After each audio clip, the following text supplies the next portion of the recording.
Bismillahirrahmanirrahim. Assalamualaikum warahmatullahi wabarakatuh. Kembali lagi di channel Pena Pencari Hikmah. Kali ini kita akan bahas saat sakaratul maut tiba.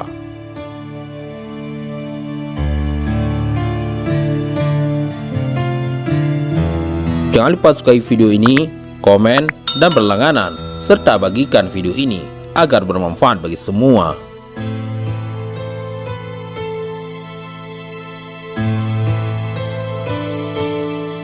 Sakaratul maut akan menghadang setiap manusia. Proses tercabutnya nyawa akan diawali dengan detik-detik menegangkan lagi menyakitkan. Peristiwa ini dikenal sebagai sakaratul maut. Ibnu Abi Ad-Dunya rahimahullah meriwayatkan dari Syaddad bin Aus radhiyallahu an.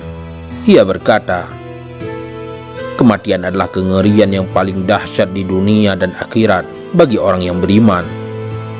Kematian lebih menyakitkan dari goresan gergaji, sayatan gunting, panasnya air mendidih di bejana.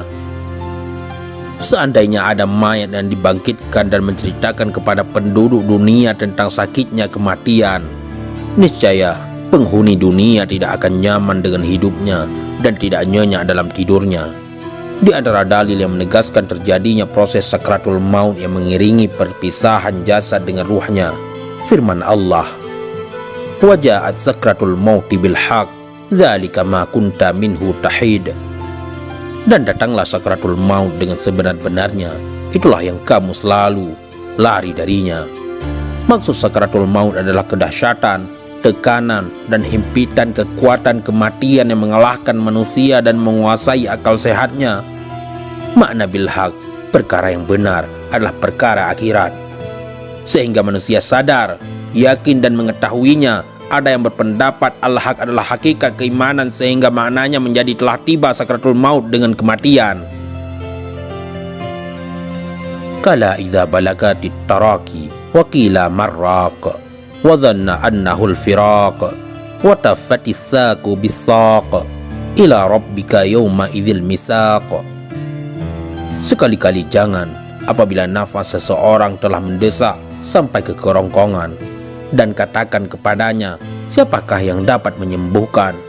Dan dia yakin bahwa sesungguhnya itulah waktu perpisahan, dan bertaut betis kiri dengan betis kanan, dan kepada Rabbmu lah pada hari itu kamu dihalau.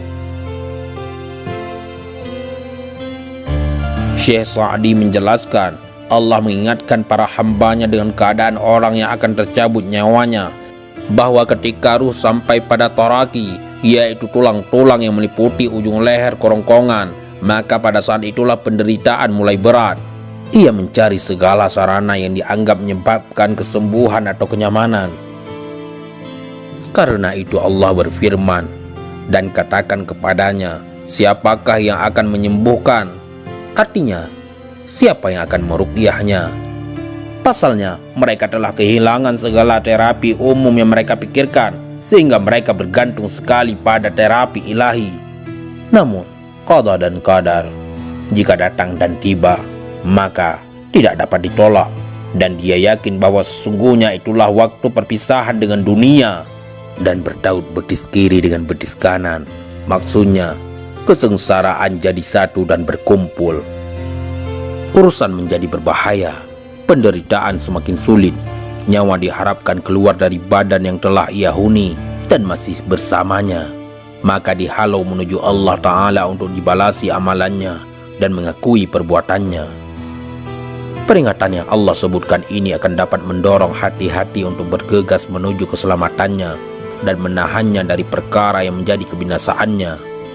Tetapi orang-orang yang menantang, orang-orang yang tidak mendapat syafaat dari ayat-ayat, senantiasa berbuat sesat dan kekufuran dan penentangan. Sedangkan beberapa hadis Nabi yang menguatkan fenomena sakratul maut. Imam Bukhari meriwayatkan dari Aisyah radhiyallahu anhuma, ia bercerita, menjelang ajal menjemput Nabi Muhammad sallallahu alaihi wasallam, bahwa di hadapan Rasulullah ada satu bejana kecil dari kulit yang berisi air.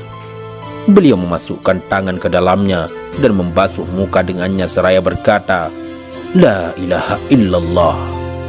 Sesungguhnya kematian memiliki sakratul maut, dan beliau menegakkan tangannya dan berkata, menuju Rafiqil A'la, sampai akhirnya nyawa beliau tercabut dan tangannya melemas.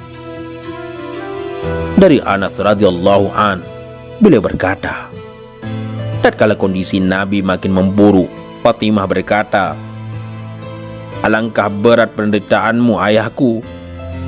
Beliau menjawab, tidak ada penderitaan atas ayahmu setelah hari ini. Dalam riwayat Tirmizi dengan Aisyah menceritakan, aku tidak iri kepada siapapun atas kemudahan kematiannya sesudah aku melihat kepedihan kematian pada Rasulullah dan penderitaan yang terjadi selama pencabutan nyawa akan dialami setiap makhluk. Dalil penguatnya keumuman firman Allah, setiap jiwa akan merasakan mati, dan sabda Nabi, sesungguhnya kematian ada kepedihannya, namun tingkat kepedihan setiap orang berbeda-beda. Sahabat pena pencari hikmah, kabar gembira untuk orang-orang yang beriman.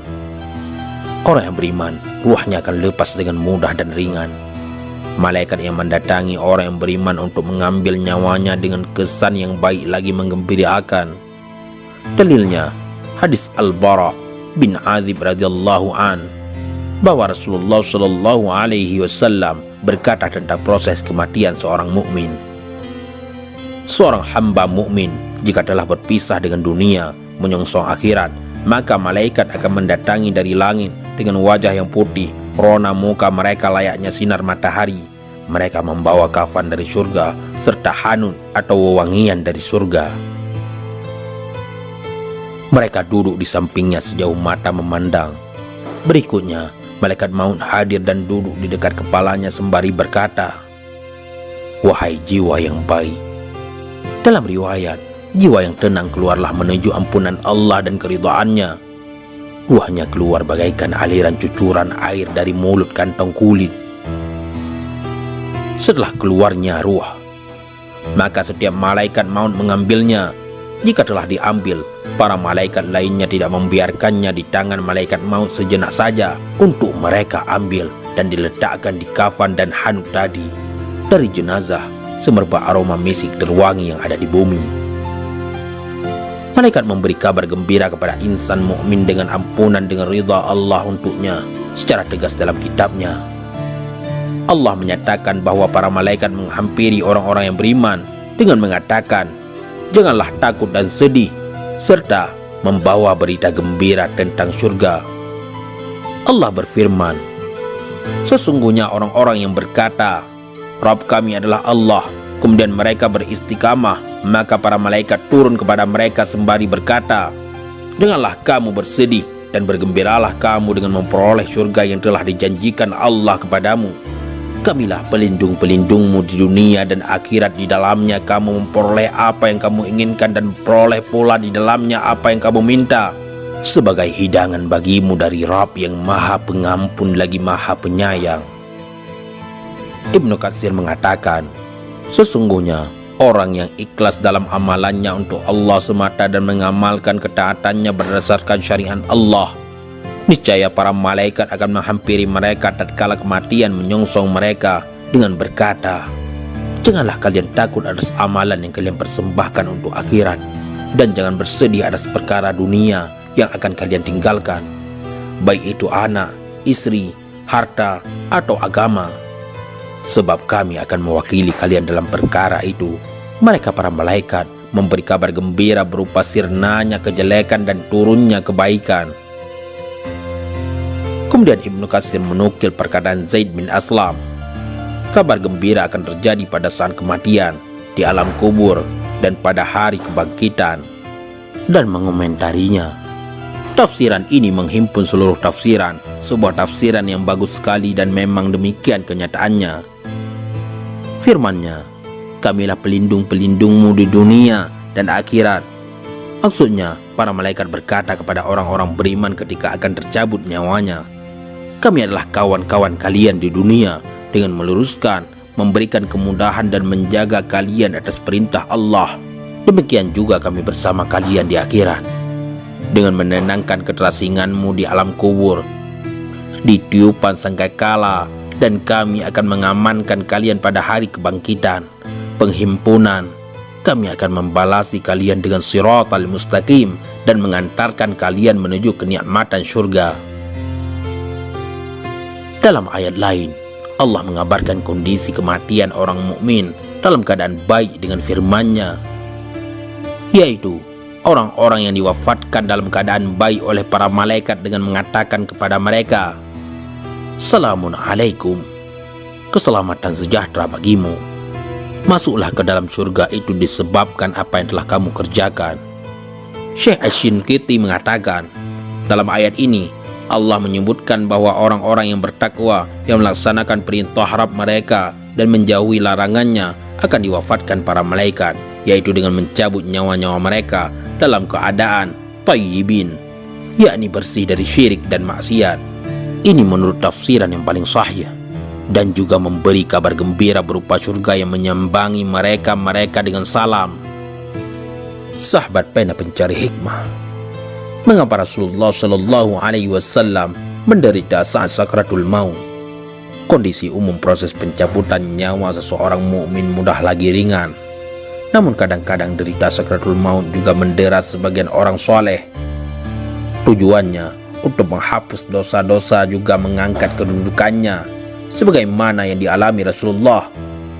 Beliau Shallallahu Alaihi Wasallam merasakan pedihnya sakratul maut seperti diungkapkan Bukhari dalam hadis Aisyah tersebut. Ibnu Hajar mengatakan dalam hadis tersebut, kesengsaraan dalam sakratul maut bukan petunjuk atas kehinaan martabat seseorang. Dalam konteks orang yang beriman bisa menambah kebaikannya atau menghapus kesalahan-kesalahannya. Menurut Al-Qurtubi, dahsyatnya kematian dan sakratul maut yang menimpa para nabi maka mengandung manfaat. Pertama, supaya orang-orang mengetahui kadar sakitnya kematian dan ia sakratul maut tidak kasat mata. Kadang ada seseorang melihat orang lain yang akan meninggal, tidak ada gerakan atau keguncangan, terlihat ruh keluar dengan mudah, sehingga ia berpikir perkara ini, yaitu sakratul maut, ringan. Ia tidak mengetahui apa yang terjadi pada mayat sebenarnya.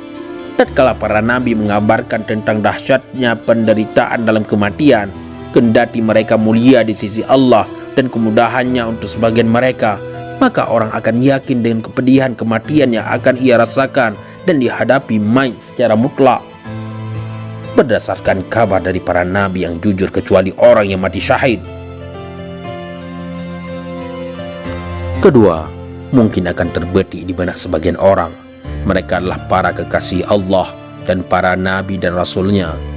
Mengapa mengalami kesengsaraan yang berat ini, padahal Allah mampu meringankan bagi mereka?